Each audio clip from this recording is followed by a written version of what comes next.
और ये दिखाता है कि कहीं न कहीं बिहार में जिस जंगल राज की बात होती थी, जो बाहर लोग सुनते थे कि चुनाव के दौरान बड़े पैमाने पर हिंसा होती है, वो कहीं न कहीं उसी को दर्शाता है। किसी की हत्या हो जाना ये तो प्रशासन की और यहाँ पर जो लोग विधि व्यवस्था में लगे हुए हैं उनकी जिम्मेवारी है और ये सीधा-सीधा उनका फेलियर है। देखिए, जो खबर आई है उसमें जिन सज्जन की हत्या हुई है वो जनसुराज में आधिकारिक तौर पर नहीं है, लेकिन जनसुराज के जो वहाँ आधिकारिक उम्मीदवार हैं पीयूष जी, उनके साथ उनके समर्थन में वो लगे रहे हैं। और ये दिखाता है कि कहीं न कहीं बिहार में जिस जंगल राज की बात होती थी, जो बाहर लोग सुनते थे कि चुनाव के दौरान बड़े पैमाने पर हिंसा होती है, वो कहीं न कहीं उसी को दर्शाता है। चुनावी मतभेद होना, आरोप प्रत्यारोप लोकतंत्र का हिस्सा है,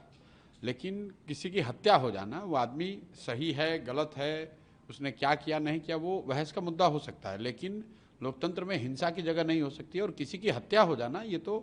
प्रशासन की और यहाँ पर जो लोग विधि व्यवस्था में लगे हुए हैं उनकी जिम्मेवारी है और ये सीधा-सीधा उनका फेलियर है। मोकामा के लोगों से क्या अपील करेंगे, क्योंकि दोनों गठबंधन के जो प्रत्याशी हैं वो बाहुबली छवि के कहलाते हैं। मोकामा के लोगों से ही नहीं, पूरे बिहार के लोगों से ये इस घटना का हवाला देते हुए ये कहेंगे कि मैं जो जनसुराज हमेशा कहता है कि गलत के साथ रहिएगा तो गलत ही होगा। बाहुबली किसी जाति का हो, किसी समाज का हो, आपके गांव का हो, आपके विचारधारा का हो, जो गलत है वो गलत है। और मोकामा में ये दिख रहा है कि अगर दो बाहुबली लड़ रहे हैं, उसमें जनसुराज का एक पढ़ा लिखा यंग लड़का चुनाव लड़ रहा है, तो कितनी घबराहट है। मैंने एक पहले भी बयान में कहा था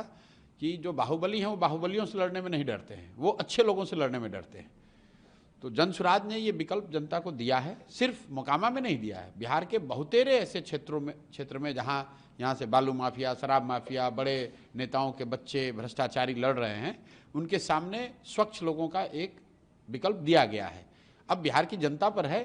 कि वो स्वच्छ लोगों को चुनती है या फिर वही पुराने भ्रष्टाचारियों को, बाहुबलियों को चुनती है। एनडीए ने अपना घोषणा पत्र जारी किया है, वो जो 7 निश्चय जिसको नीतीश कुमार लेकर के 2015 से चल रहे थे, कहीं ना कहीं उसको समाप्त किया गया है और एक नया 1 करोड़ लोगों को रोजगार, महिलाओं को नहीं, देखिए, जो लोग सत्ता में बैठे हुए हैं पिछले 15-20 सालों में उनको बिहार की जनता ने कई बार अवसर दिया, वो घोषणा पत्र और संकल्प पत्र में क्या लिखते हैं उसका कोई बहुत महत्व नहीं है, क्योंकि जनता ये भी देख रही है कि इनके ये तो हर बार यही कहते हैं, एक नया घोषणा पत्र बनाते हैं, नए तरह की घोषणा करते हैं, करना उनको कुछ नहीं, करना उनको वही है जो पहले से कर रहे हैं। और जो बिहार की स्थिति अभी है, आप इन सारे संकल्प पत्र और घोषणा पत्रों के बाद भी देश के सबसे गरीब और पिछड़े राज्य हैं।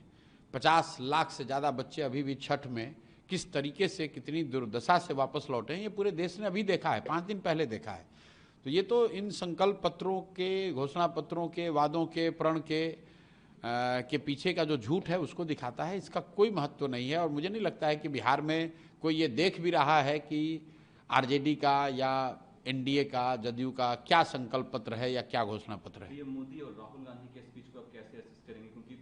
जो दोनों दल के नेता है एक दूसरे पर आरोप लगा रहे हैं कि वो मुझे गाली दे रहे हैं, वो मुझे गाली दे रहे हैं, जो बिहार नहीं, में जिसकी बात आप कर रहे हैं उसकी चर्चाएं नहीं हो रही। मैं तो ये बात पिछले 2-2.5-3 महीनों से कह रहा हूँ कि राहुल गांधी और मोदी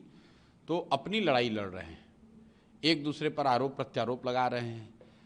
बिहार के बारे में ना राहुल गांधी बोल रहे हैं ना मोदी जी बोल रहे हैं। राहुल गांधी ने ये कहा कि उनके पिताजी ने 1989 में जो 50,000 करोड़ के पैकेज की घोषणा की, उसके बाद 15 साल केंद्र में कांग्रेस गठबंधन की सरकार रही, उन्होंने बिहार के लिए क्या किया। वही बात मोदी जी 15 साल से प्रधानमंत्री हैं, बिहार के सुधार के लिए, बिहार में रोजगार के लिए, बिहार में पलायन रोकने के लिए, बिहार में बाढ़ की स्थिति को सुधारने के लिए मोदी जी ने क्या किया, कुछ नहीं किया है। तो गलती राहुल गांधी और मोदी की नहीं है, गलती अगर हमारी आपकी है, क्योंकि अगर हम लोग फिर भी इनको देखने समझने के बाद भी जाकर इनको वोट देंगे तो अगले 5 साल भी आप उसी कुव्यवस्था में रहिएगा जिस कुव्यवस्था में आप पिछले कई वर्षों से जी रहे हैं। अभी तक लोगों का ये कहना था कि हमारे पास विकल्प नहीं है, तो अब विकल्प आ गया। अब आपको लालू के डर से नीतीश भाजपा और भाजपा के डर से लालू जी को वोट देने की जरूरत नहीं है। आपके पास जनसुराज का विकल्प है, अच्छे लोगों का विकल्प है। अगर आप इसके बाद भी उस विकल्प को छोड़कर पुराने ढर्रे पर चलेंगे तो अपने बच्चों के लिए, अपने परिवार के लिए, खुद के लिए भ्रष्टाचार और पलायन वाली राजनीति और व्यवस्था अपील आप युवाओं से कर रहे हैं को लेकर चलिए। जो आप पलायन करके जो युवा जो छठ में आए हैं बिहार, उससे जो आप अपील कर रहे हो वही अपील तेजस्वी यादव भी कर रहे हैं कि आप रुकिए, 11 तक वोट देकर जाइए, हमारी सरकार नहीं, तेजस्वी यादव ये कह रहे हैं कि आप रुकिए, हमको सरकार हमको बनाइए, और हम लोग ये कह रहे हैं कि भाई पहली बार आपकी किसी ने बात की है, आप यहाँ आए हो, आपके दर्द को हम लोग समझते हैं, और उस दर्द से, उस पीड़ा से अगर निकलना है तो आपको जिम्मेवारी लेनी है, और सिर्फ प्रशांत किशोर के कहने से नहीं होगा। घर घर में जब ये बच्चे खड़े होंगे और ये तय करेंगे कि अब किसी भी हालत में बिहार से पलायन नहीं होना चाहिए, तो उसके लिए एकमात्र व्यवस्था है स्कूल का बस्ता, जनसुराज। जो रास्ता हम लोगों ने बताया है वो एकमात्र प्रमाणिक रास्ता है कि इस तरीके से बिहार में पलायन रुक सकता है।